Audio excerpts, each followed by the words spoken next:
That's put it on my Christmas list, Carla. I'd like a lumpy cerulean sweater. I'll knit you a lumpy cerulean blue sweater. You're the best. Yeah. Welcome to Pennies and Popcorn, the show about real money lessons from the world of TV and movies. With your hosts, Carla Cash and Robert Davidson, a couple of personal finance geeks and movie lovers. Welcome to today's show. We are talking about the 2006 beloved film, The Devil Wears Prada. I can't believe this movie came out in 2006. That feels like such a long time ago, and it still feels so current and recent in my memory, and just one of those movies that's like, I don't know, it's just always on a lot of like streaming platforms, before streaming platforms was on TV all the time. So yeah, it just feels so fresh in my memory. Yeah, I think it holds up today.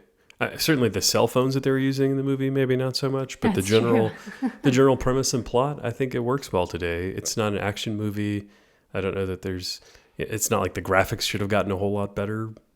Yeah, it totally holds up. You're right, the cell phone's dated, but pretty much nothing else about it feels very dated. It's still very current today. Well, it was a successful film. I think it grossed over $300 million at the box office on a budget of a little over $40 million.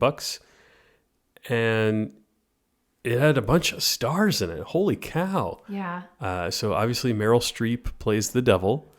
AKA Miranda Priestley. Yes, and she got an Oscar nomination for her role in this. Now, it's basically an obligatory thing every year for Meryl Streep to get an Oscar nomination, but hey, this is the one for 2006. Yeah, and I do feel like she's one of those actors that really earns all of her Oscar nominations. They're not like, I mean, they don't really hand them out like candy to anyone, except arguably her, but like, She earns those. Oh, she does an amazing job. No doubt. She's a legend. And it turns out that she was basically the only woman that they looked at for that part. Like, the project didn't get off the ground until she said she was going to go do it. Yeah, I did read that they considered Glenn Close kind of early on. Oh, give me a break. But she said she didn't want to do it like from the get-go because she was tired of playing the villain. So yeah, Glenn Close was out for like pretty early. Which I guess I get. I do associate her with only being the villain. Like, the only thing I can think of where she wasn't the villain was the movie The Natural, where her role was pretty minor. So maybe a good call by her. The movie also starred Anne Hathaway and then had like secondary stars of Emily Blunt and Stanley Tucci. Yeah. So huge baller cast, and they worked well together. I read that they really became pretty good friends on set. Maybe they could tell they were doing something pretty special. Stanley Tucci didn't get added until a couple of days before filming started, but the rest of them, I think they could tell they had something pretty good on their hands. Yeah, I think Anne Hathaway and Emily Blunt are very good friends in real life today. And Stanley Tucci is now married to Emily Blunt's sister, so they are now brother and sister-in-law, which is kind of fun. Yeah, I read that Emily Blunt invited them all to her wedding to John Krasinski in, I think, 2010. And Stanley Tucci's first wife had just died a couple of years before that after a long battle with cancer. And I believe he had met Felicity Blunt, Emily's sister, before then, but the wedding, I think, is where they spent their first time really interacting with each other in a meaningful way, and, well, it led to a second marriage. So I did read that Meryl Streep almost walked away from this iconic role because they offered her so little money at the outset. So initially, she was offered $2 million, and she felt like that was just almost insulting, like way too little. So they ended up doubling it to 4, and she felt like that was pretty reasonable. So she obviously ended up doing the role. I think Anne Hathaway only made $1 million for her role, which, I mean, it's easy to see like Meryl Streep had a lot more clout than Anne Hathaway did, certainly at that time. But yeah, it's kind of crazy that Anne Hathaway was the star. I don't know. I think Meryl Streep was really the star here. And Stanley Tucci, let's give him some credit.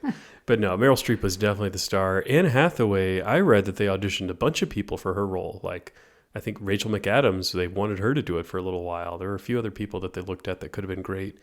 And Anne Hathaway, I read that when she was in the interview room, somebody had a little thing on their desk that had some sand in it, and she traced the words "hire me" in the sand in her interview in one of her early, talks about the movie.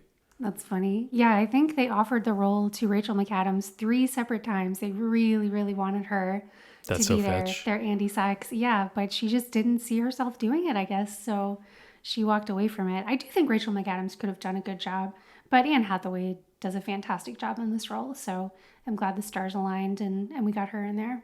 So let's go ahead and jump into a brief plot summary of the movie. So Anne Hathaway plays a character named Andy Sachs. She is very young, fresh out of college, and she wants to be a journalist. She's just graduated, I think, from Northwestern University with a degree in journalism, I think. And she is having trouble finding work, like right out of college, which doesn't shock me. It's definitely a difficult career to make it in. But she's living in New York City. I guess that's where she thought she could have the best luck. Her boyfriend is also in New York City, so I'm sure that's a factor of why she wants to be there as well. But she apparently has applied to dozens and dozens of places and hasn't gotten any luck. One of the places she applies is Runway magazine, which is like a clear fictional stand-in for Vogue magazine. And it's for a job as Miranda Priestley's assistant. Miranda Priestley is the editor-in-chief of Vogue. She totally runs the show. Runway, sorry. And yeah, she just like the head honcho at Runway/Vogue. And she ends up getting the job despite not being into fashion at all. And the rest of the movie is basically just about her trials and tribulations working for the dreaded Miranda Priestley, who is definitely in the running for the world's worst boss. So, yeah, Miranda Priestley is also kind of a fictional analog for Anna Wintour, who is the real-life editor-in-chief of Vogue magazine. And this is another fun fact. I did read that the production team had a really difficult time getting designers to work with them, getting locations to agree that they could film there, because Anna Wintour is just this force of nature. Everyone knows who she is in New York and in the fashion industry in general. And she is just like sort of beloved, but also mostly hated and feared. I mean, what kind of a jerk do you have to be if everyone's afraid to make a movie that is sort of loosely based on you? Yeah. And because of how terrible you are? Yeah. Right. I mean, wow, that's insane. I think I read that when Meryl Streep signed on, that really helped a lot to get some people interested in doing the project, because so many folks were just terrified about the blowback they would have from somehow doing this piece that seemed like a hit job on this Vogue lady. Yeah, well, the movie is based on a novel that came out in 2003 by a woman named Lauren Weissenberger, something like that, who had actually worked as Anna Wintour's assistant at Vogue in exactly the same role that Andy has for Miranda Priestley in the movie, and had kind of a difficult experience there, not completely unlike what we see in the book and in the film. So it was clear that this was not unrelated to Anna Wintour. How much of it is real and how much of it is fiction is probably something that only a handful of people in the world know for sure, but it's clearly closely associated with Anna Wintour and Vogue in real life. So I think we can go ahead and dive into our first clip.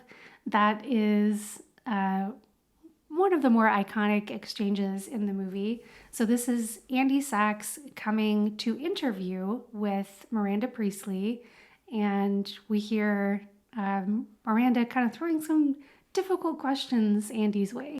Who are you? My name is Andy Sachs. I recently graduated from Northwestern University. And what are you doing here? Well, I think I could do a good job as your assistant. And, yeah, I came to New York to be a journalist and sent letters out everywhere, and finally got a call from Elias Clark and met with Sherry up at Human Resources, and basically it's this or Auto Universe. So you don't read Runway? No. And before today, you had never heard of me? No. And you have no style or sense of fashion? Well, I think that depends on what you're... No. That wasn't a question.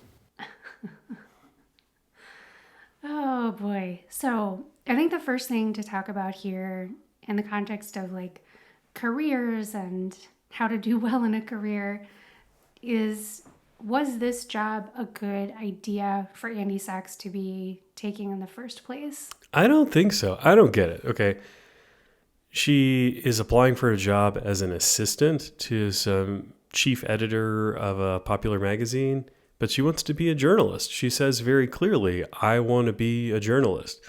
An assistant and a journalist are totally different roles. I don't understand how this is going to help her become a better communicator of information to other people, which is what journalists do, right? They write pieces or they do broadcast journalism where they communicate a message over video to folks.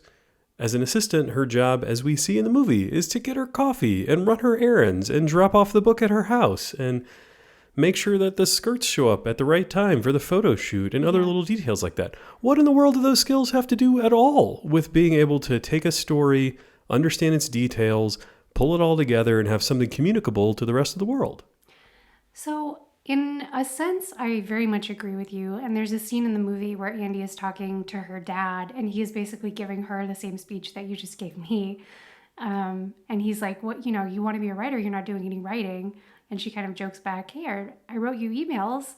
But she really isn't doing any writing. That's clear. She doesn't have time to. She works, I'm going to say, somewhere in the realm of 70 or 80 hours a week. Yeah, you're right. Just running errands. So she is not honing her craft at all. And she does not have any free time in which to hone her craft, as best we can tell. However, I don't think this is such a bad career move for her. In real life, Anna Wintour, and in the movie, the fictional Miranda Priestley, they are represented as having the best of the best when it comes to contacts, networks within all kinds of powerful industries, including print journalism and publishing in general. So she is going to be meeting a lot of really, really high-powered people. And in fact, we do see that happening in the movie. She befriends a pretty high-powered writer to the point that she gets somebody to get her the unpublished Harry Potter manuscript. If that's not a sign that you've got your tentacles deep into the publishing world, I don't know what is. So it seems very useful to her.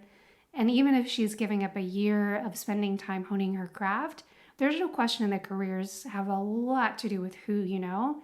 And she is making really, really superb contacts.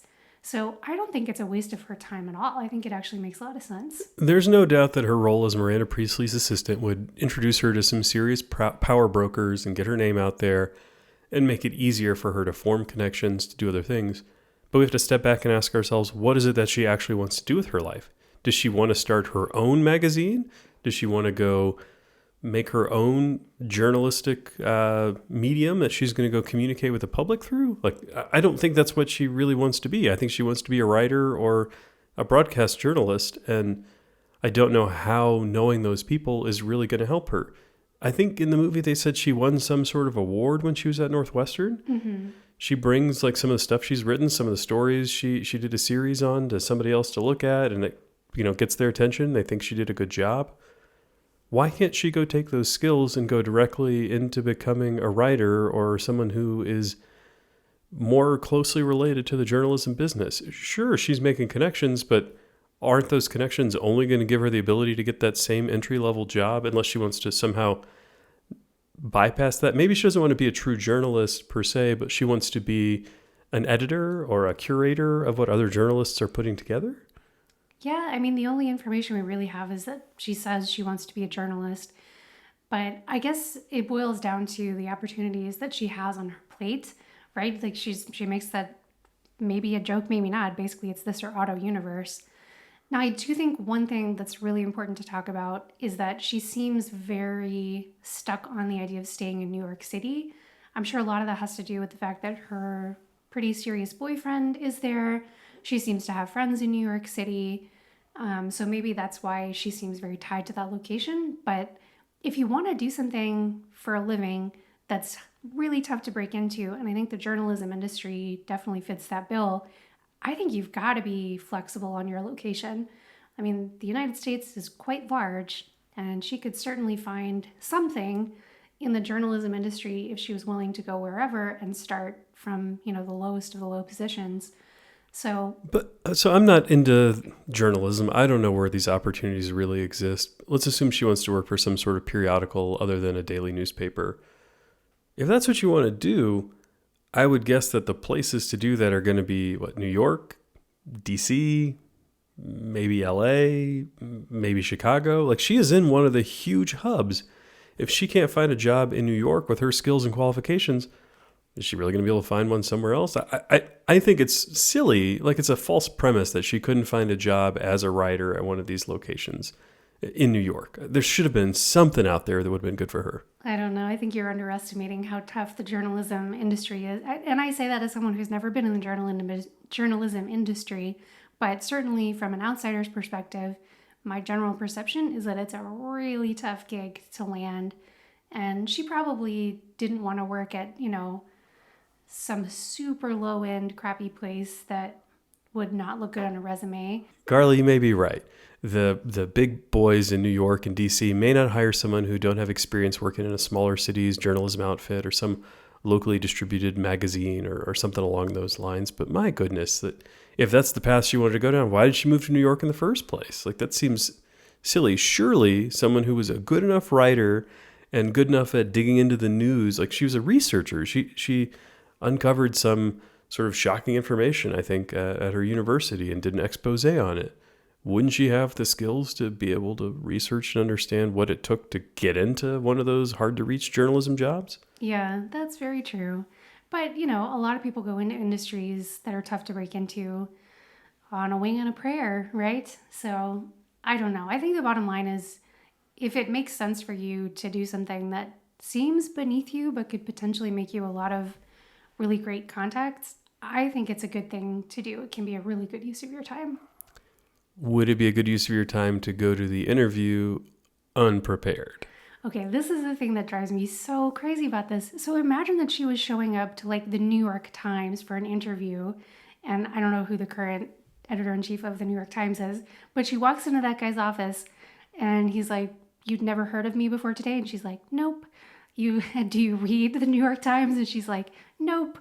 I mean, that would just be like okay, can you please leave? What are you doing wasting my time kind of thing? And I get that she's not coming to to Runway to write. She's coming there to just fetch coffee. So she probably, or maybe she didn't think it was as important to be up on the content. But I mean, I think it's clear that Miranda Priestley expects somebody who's got some sort of familiarity with the fashion industry. For example, there's a scene in the movie where she takes a phone call from somebody who works for Dolce & Gabbana, and she asks them how to spell it, which, I mean, it's just a cute little joke for the movie, but I am the least fashion-savvy person on planet Earth, and even I know how to spell Dolce & Gabbana. And, I've heard of them, and I know that they are a thing in the fashion world.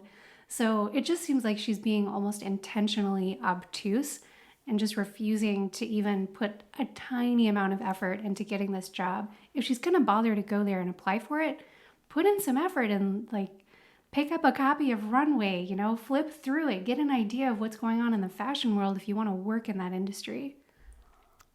I don't know. So I have had the opportunity to interview a lot of people over the years. And there are two different types of people who show up in interviews. And I think a lot of them really prepare.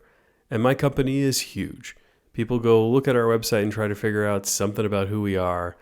And when people have done that and they come into the interview and they start talking about us, except they're wrong, they don't actually understand what my slice of the company does or what my role that I'm offering to them or that I'm interviewing them for is all about, it's kind of off-putting.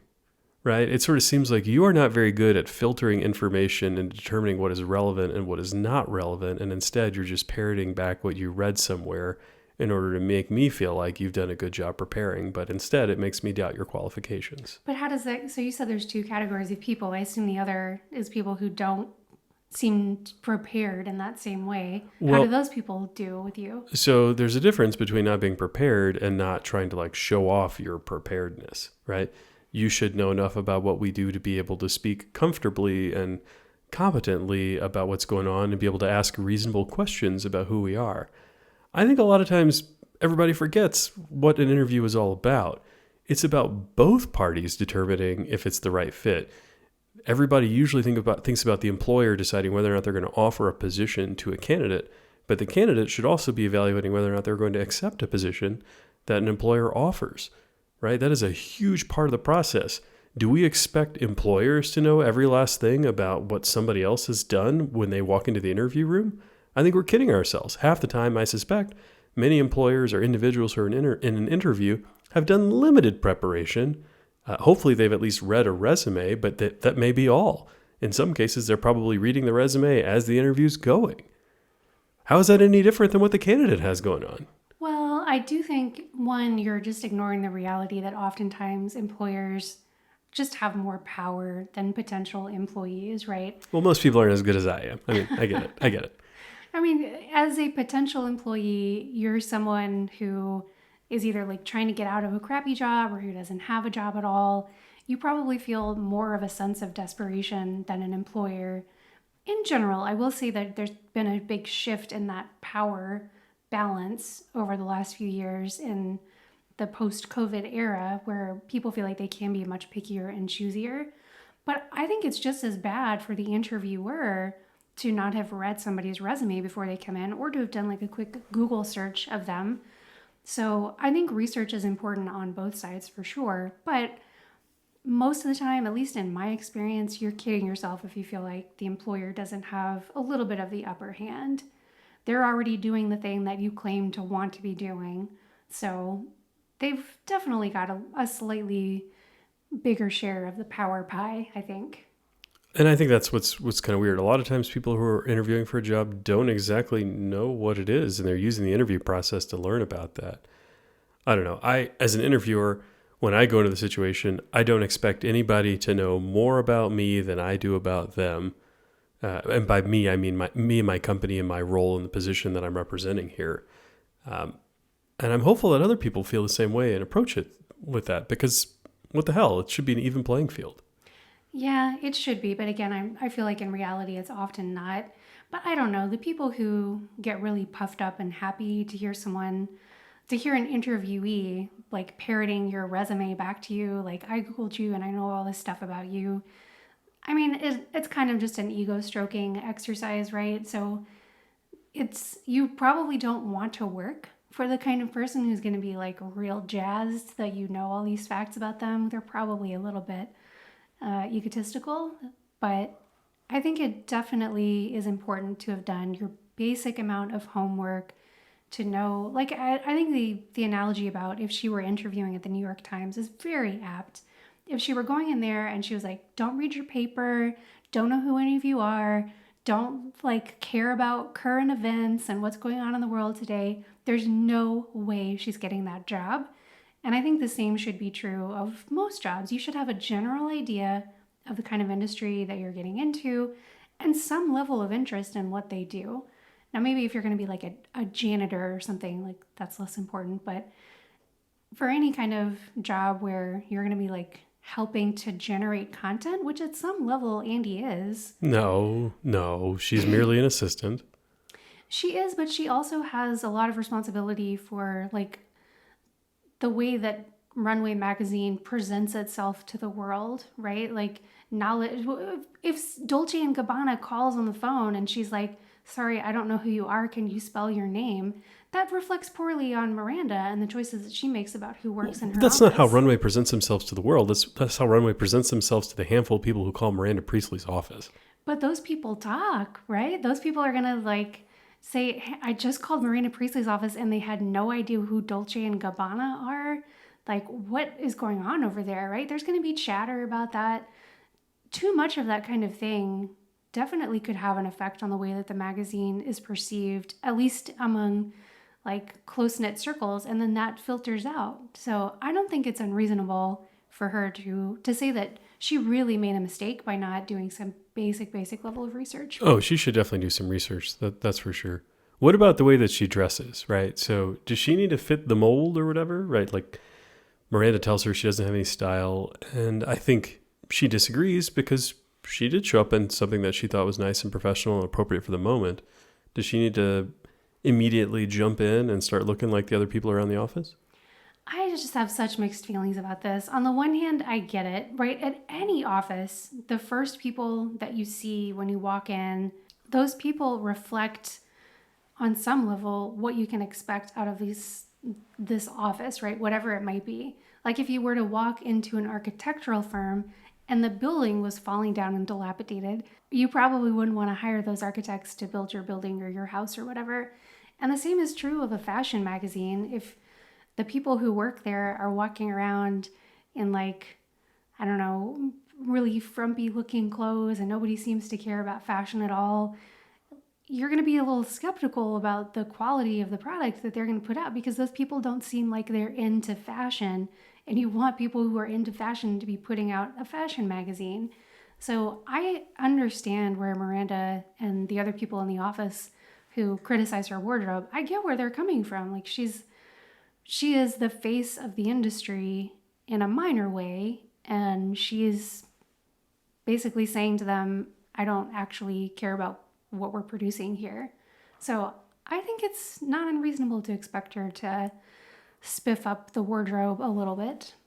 I think you're right. And that brings us into our next clip where we hear Andy getting dressed down a little bit for her inability to dive into the fashion world with what she brings to the office on a daily basis. You go to your closet and you select, I don't know, that lumpy blue sweater, for instance, because you're trying to tell the world that you take yourself too seriously to care about what you put on your back. But what you don't know is that that sweater is not just blue, it's not turquoise, it's not lapis, it's actually cerulean.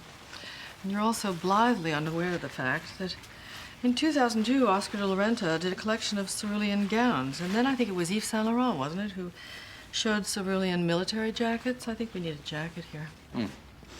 And then cerulean quickly showed up in the collections of 8 different designers. And then it filtered down through the department stores and then trickled on down into some tragic casual corner where you no doubt fished it out of some clearance bin. However, that blue represents millions of dollars and countless jobs. And it's sort of comical how you think that you've made a choice that exempts you from the fashion industry when in fact you're wearing a sweater that was selected for you by the people in this room. Man, she's so good. She is so good. It's not lapis, it's cerulean. So that is just one of the most famous speeches from the film. Everybody remembers the cerulean speech, which I actually did know the color cerulean because of Crayola, right? We all had cerulean crayons in our boxes as kids. I don't know if it's still a color in Crayola's toolkit, but in any event, that is my experience with the color cerulean. So I think the first thing to talk about here is her comment that what Andy thinks the sweater says about her is that she takes herself too seriously to care about what she wears.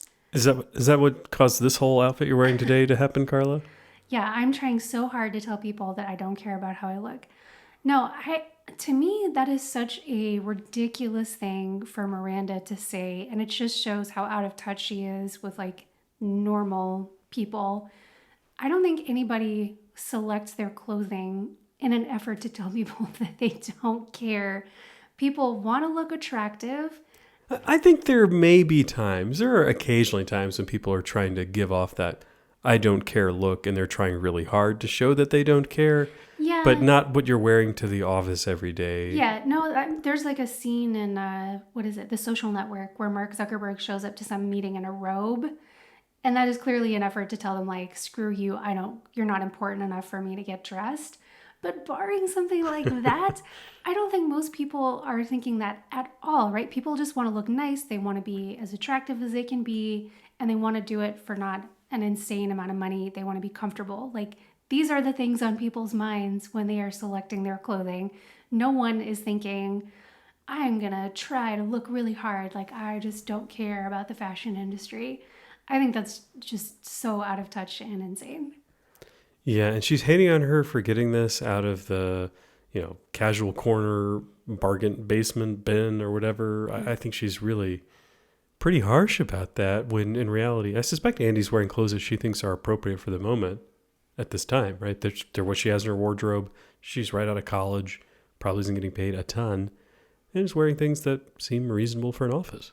Yeah, I totally agree. I'm sure she's just trying her best with what she's got, right? She knows she's not a fashionista by any stretch, but she's trying to wear the clothes that she thinks looks best on her. And, she's trying to appear, so she's not showing up in like jeans and a spaghetti strap top and flip-flops. Like, she's trying to fit into kind of what she thinks is office attire.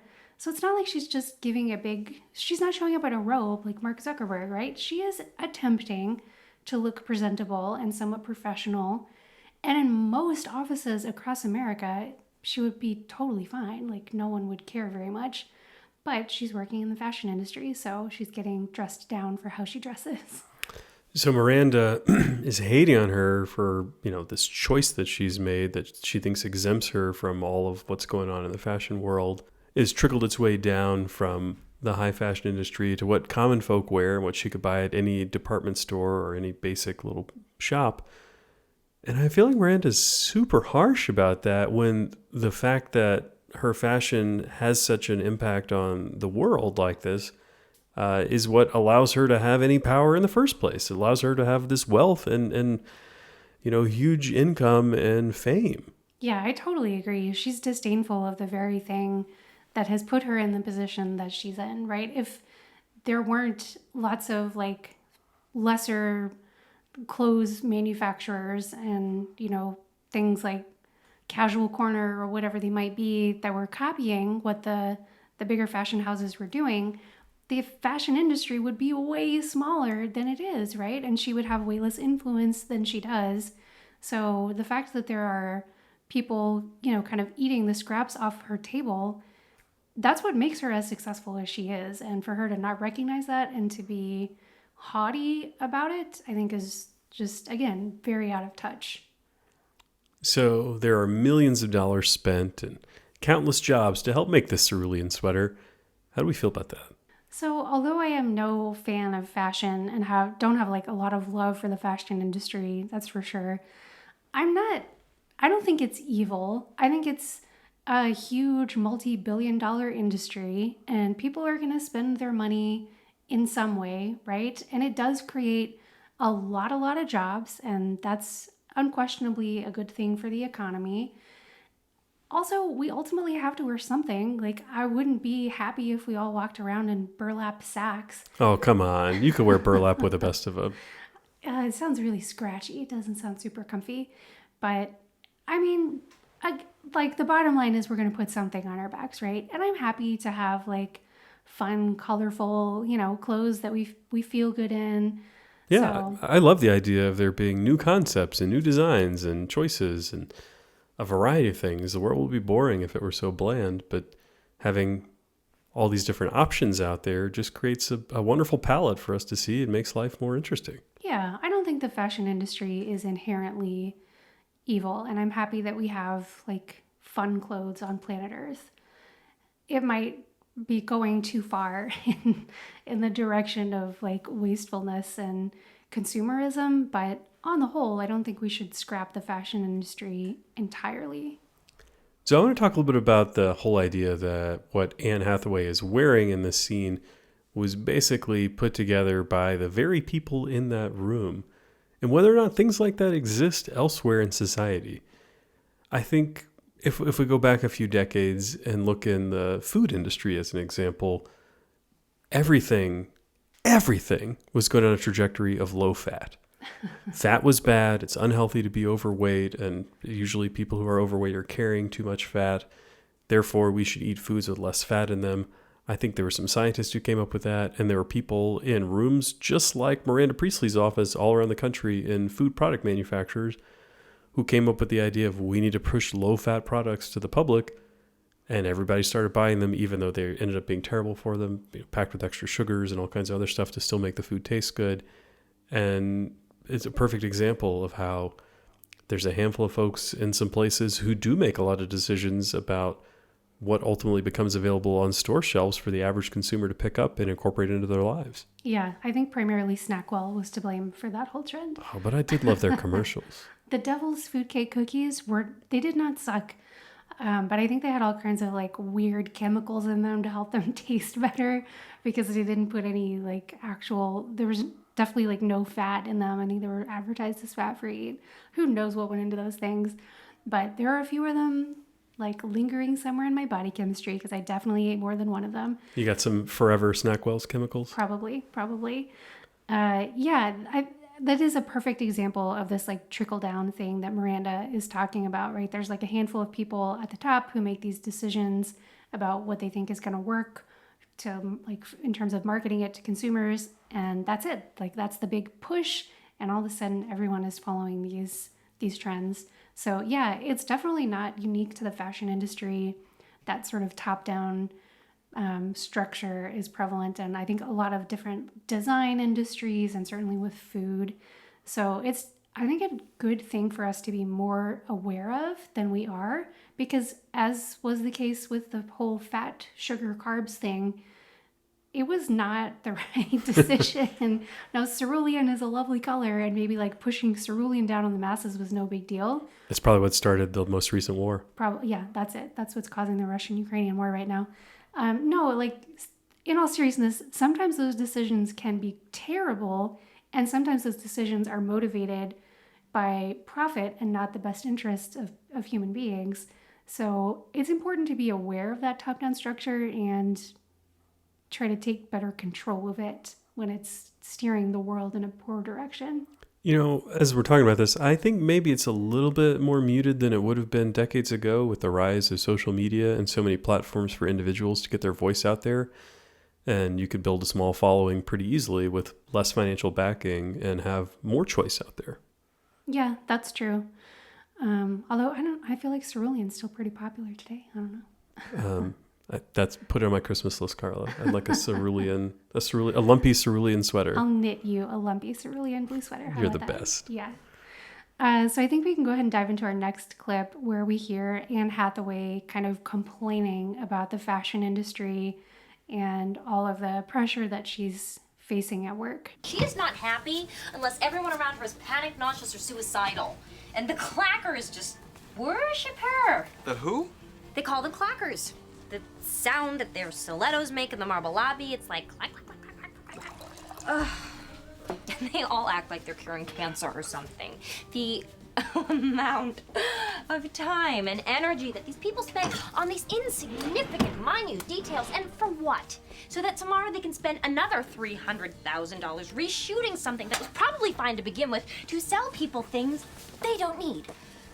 God. So who is this mysterious they that she's talking about calling them clackers, right? Is it just her? I don't think so. I can't imagine the rest of Runway being like, there's them clackers out there. I remember from the book that it was like a common thing. I don't know if that's one of the details that's based on the author's actual experience working for Vogue or not, but she made it clear that that was like what everyone called them. I think that's what they called themselves, like the women who wear the stilettos. And But don't all the women wear the stilettos? I thought it sounded like that was basically a requirement. The only non-clackers might have been Andy. Stanley Andy Tucci. and maybe the men in the accounting department or something. Yeah, I don't know. That's a fair question, but I'll have to call up my good buddy Lauren Weissenberger and ask her. Are you sure that's even her name? It's Weisberger or Weissenberger. I'm honestly not sure which one. Are you even right on the first name? Yes, it's Lauren for sure. Okay, I just want to make sure you guys were actually close.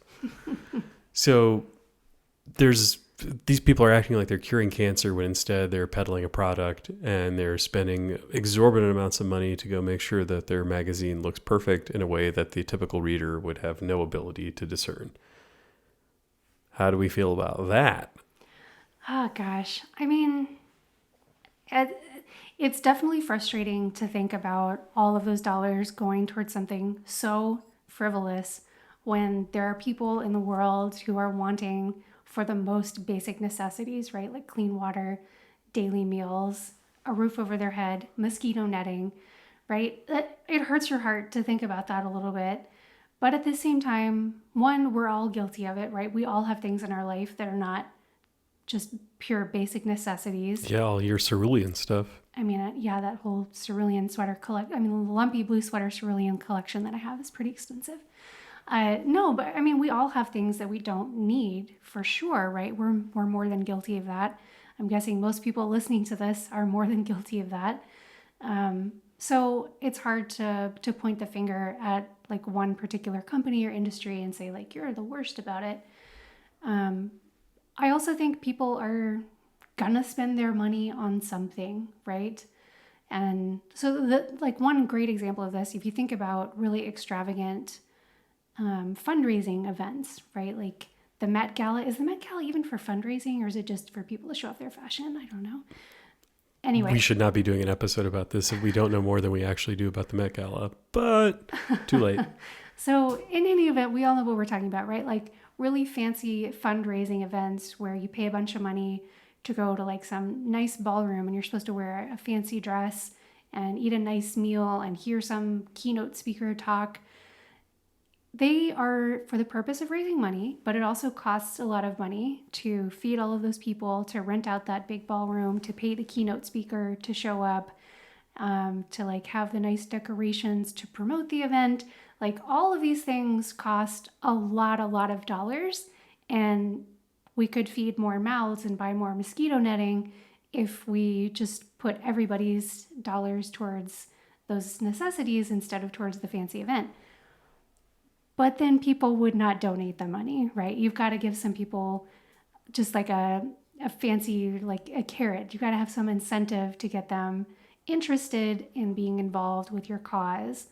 So that is a very common phenomenon. Humans, we just inherently are kind of sucky when it comes to giving our money away.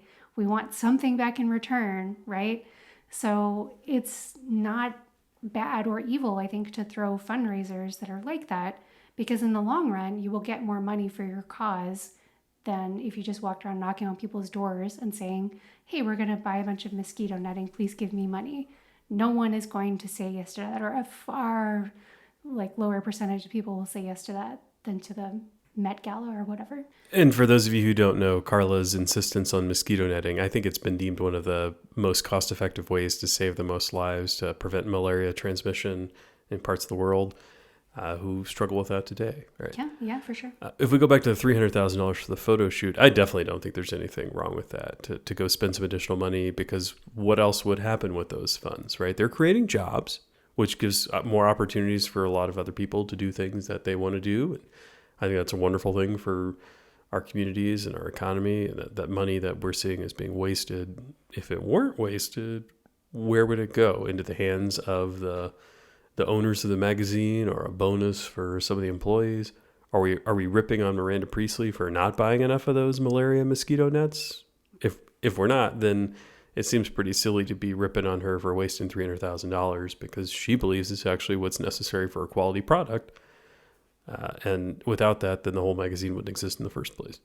Yeah, I mean, we had to point the finger everywhere if we're going to point the finger at them, right? All kinds of luxury products of any type, including, fancy gadgets like the kind of microphones that we're talking in today, right? These are not like critical, necessary things.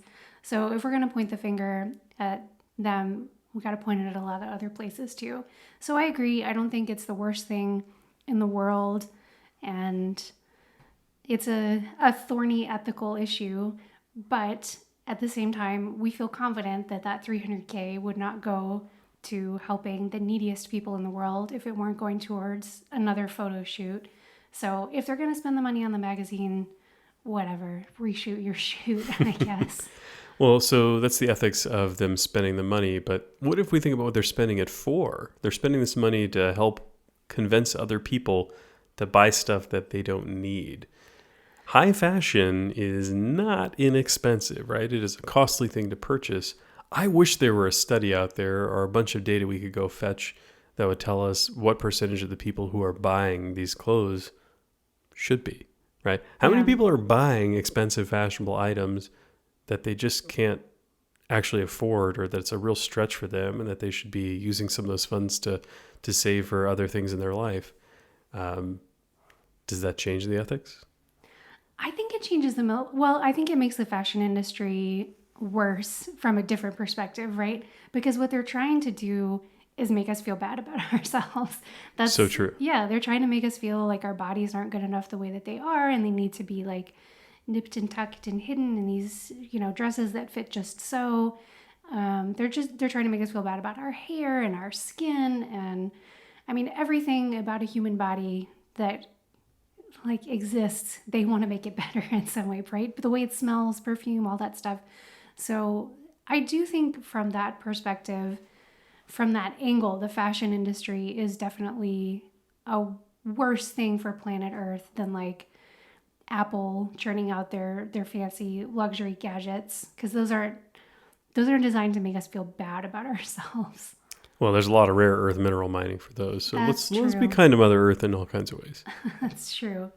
But at least Apple's not trying to make me feel ugly all the time, which is what fashion magazines are genuinely designed to do, right? They're trying to show you, like, this is what the human body should be. And if you're not living up to that, buy these products so that you can do it. And then you too will be as lovely as the women you see in these pages. That is literally what the beauty industry and the fashion industry is built on. So from that perspective, yeah, I think they're pretty crappy. All right, well, let's move on to our final clip, which kind of summarizes the overarching theme of the movie a little bit, right? It's outside of the entertaining conflict between Anne Hathaway and Emily Blunt and Meryl Streep. I think this is really the central conflict of the whole movie. Yeah, so let me set it up a little bit for us. So Andy has been selected to go to Paris for this big like fashion event. And Emily, who is the more senior assistant to Miranda, was previously in line to do that job, to go to Paris with her. And she was crazy excited about it. Primarily, I think, because she was going to get a lot of like nice clothes to wear there. But also she just wanted to go and see Paris and like meet, famous designers, models, etc. So Emily is kind of being overshadowed by Andy at work. Andy's started to like really step up her game and is doing well. And Miranda chooses her to go to Paris instead of Emily.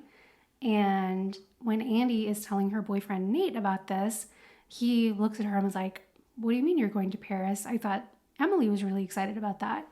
And she gets kind of frustrated and was like, "Don't give me a hard time about this." So she sort of like storms out and Nate is chasing after her. And this is the exchange. Hey, Andy. Andy, what the hell is wrong with you? I didn't have a choice, okay?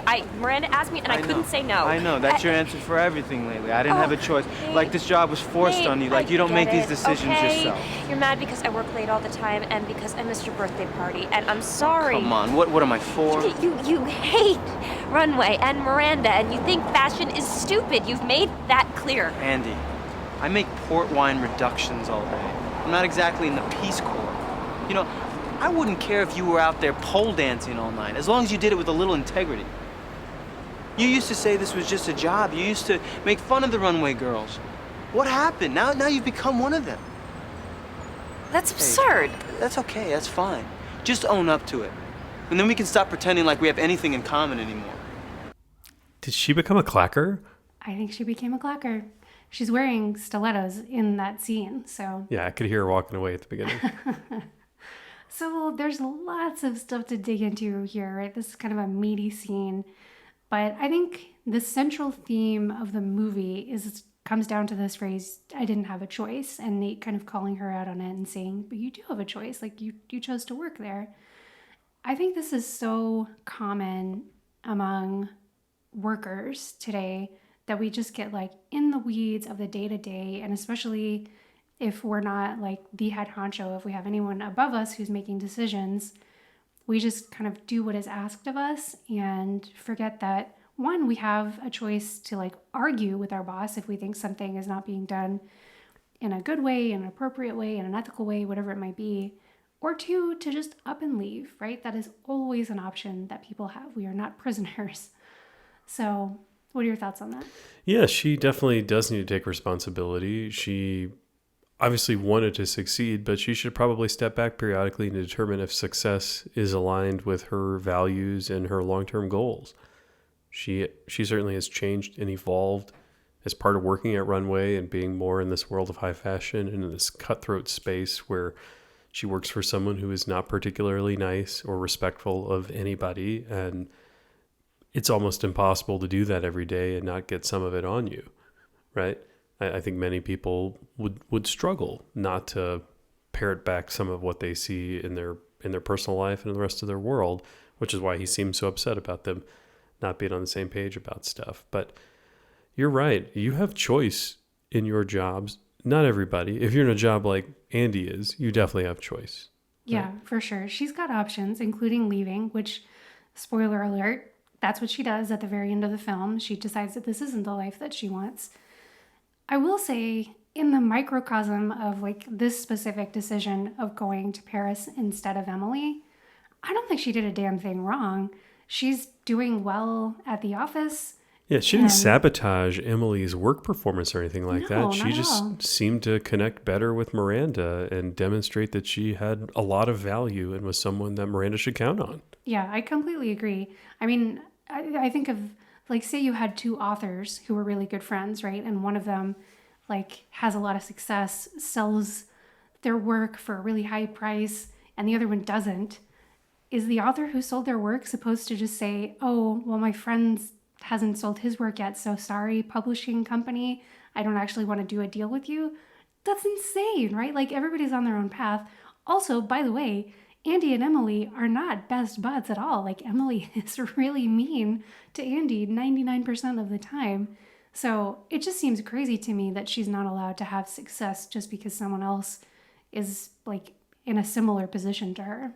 This kind of makes me think back in my own career where in 2008, I was afforded the opportunity to participate in a leadership development program type thing, along with a few dozen of my colleagues, which the thing eventually got shut down because 2008 was not an ideal time to be investing in that sort of thing in most businesses. But I had a colleague who ultimately got laid off in late 2008, who was a terrible employee, and she was more senior than I was, and she was really offended at a handful of people with a little bit less experience than she had being invited to participate in this leadership development program. And like, she went to a few of us and was sort of like, I can't believe you're going to do that instead of letting me do this. I feel like we're friends. You're doing this to me. And it really wasn't the case. It was just one of us was invested in doing well in our job and the other of us was not. And even if she had been super invested in doing well in her job and the chips landed where they may, it wasn't as though we were doing anything to the detriment of each other. It was just the reality of performance and growth, and everybody has goals, and you shouldn't just bend over backwards to halt your own career growth in order to give that to somebody else who you're not competing with. You're just peers. No, I tend to agree, and I certainly don't think you did anything wrong by going through that leadership program. Just because somebody who had a few more years of experience than you didn't go through it or wasn't selected to go through it. And by the way, she was a terrible employee, and when she got laid off in late 2008, it is like nothing happened. Yeah. I mean, Nice lady, though. yeah, well, everybody has strengths and weaknesses, right? And sometimes you may be in a job that's not the best fit for you. And I feel like I've been through that, and a lot of people have been through that, where you're just in a role that's, it doesn't play to your strengths very well. So yeah, I don't think there's anything wrong with other people rising up and doing well. And if you're the one who's getting kind of left behind and not doing as well, maybe you can get inspiration from that other person as to how you can do better in that role. Or maybe you think about, doing a slightly different role. I mean, there's all kinds of options. We've got choices, right? That's the theme of the movie. So yeah, I don't think Andy's doing anything wrong by taking this position. Not at all. All right, let's talk about somebody else who might be doing something wrong. There is a lot of internet hate for Nate. What do you think about that? Is he a terrible boyfriend? Is he an unsupportive partner? Yeah, lots of people on the internet complain about Nate and think that, just support your girlfriend. She's working on her career. Like, be more caring and, don't get so upset when she doesn't show up for your birthday party. And in this clip, he's downplaying that he was upset about that, but he was genuinely pissed on the day of his birthday. Like, he did seem very hurt and upset that she missed his birthday. Well, let's hold on a minute. I think it's reasonably disappointed when somebody fails to follow through on plans that you made together that you thought were important. That doesn't mean that you're like upset for life and you're never going to get over it. I think it's totally appropriate to be frustrated in the moment and even to allow that to come out and be public to other people. But it doesn't mean that you can't forgive someone. And that's clearly what happened here. He said, come on, am I 4? Yeah. I was mad, but I'm over it. That's not what is really driving my thoughts on these things. No, that's totally fair. And I think it is fair to have your feelings hurt when the person you love just can't show up for the things that matter to you. And I get that. I get that. I generally am on Nate's side, to be clear. I think he is not being necessarily unsupportive. He made her that grilled cheese sandwich. And apparently it was a really good grilled cheese sandwich, and who wouldn't want that in their life? Now, I don't think he's awful. I think he's pointing out that she has kind of gotten more sucked into the world of high fashion than he thought she would, than Andy thought she would, right? I mean, the very last clip we played for you guys was Andy talking about, like, just how meaningless all of this is, and, you know, these people act like they're curing cancer, none of this really matters. And she's clearly turned away from that. I do think Andy could have had a much more practical approach to her job and better communication with Nate, right? Like, I think it would have been great for Andy to say, look, what I've understood is that if I can stick this job out for 1 year, Anna Winter / Miranda Priestley will write me this glowing letter of recommendation that will be my golden ticket into any job I want that's like in journalism, publishing, whatever. And that is a extremely valuable opportunity for me, and I'm not going to let it pass me by. So I'm going to go all in on this. I'm going to look the part. That means I'm going to, you know, wear clothes that seem kind of crazy and super expensive to you, but it's important for this job and I'm going to do it. That also means that I'm going to be working really long hours and we're not going to get to see each other very much for this one whole year. And I know 12 months is a long time, but in the grand scheme, we really love each other. We want to build a life together. This is important to me. Like, can you back me up for this 1 year? If they'd had like open, honest conversations like that, I can't imagine that they wouldn't have found a way to make this work. But instead, Andy just seems to like get really excited and into this world of high fashion and not, you know, stay true to her goal of what she wanted to be, a journalist. And she does seem to kind of like dust Nate off and not be the person that she was when they first started dating. So I get why he's a little upset. Well, Andy's at a time in her life where she is vulnerable is not the right word, but she's open to a lot of influence, right? She's in her early 20s, just after college. She's not fully formed as an adult in who she's going to be. And are we ever, right? We're always open and subject to new changes and forces in our life. And yes, this job has definitely changed her.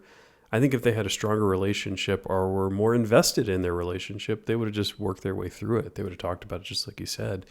And the fact that Nate isn't on board with where she's gone is what happens sometimes. Even if they were fully invested in this relationship, he may have concluded that the way that she evolved and changed as a person was not what was right for him. It wasn't the relationship that he wanted to be a part of for the long haul.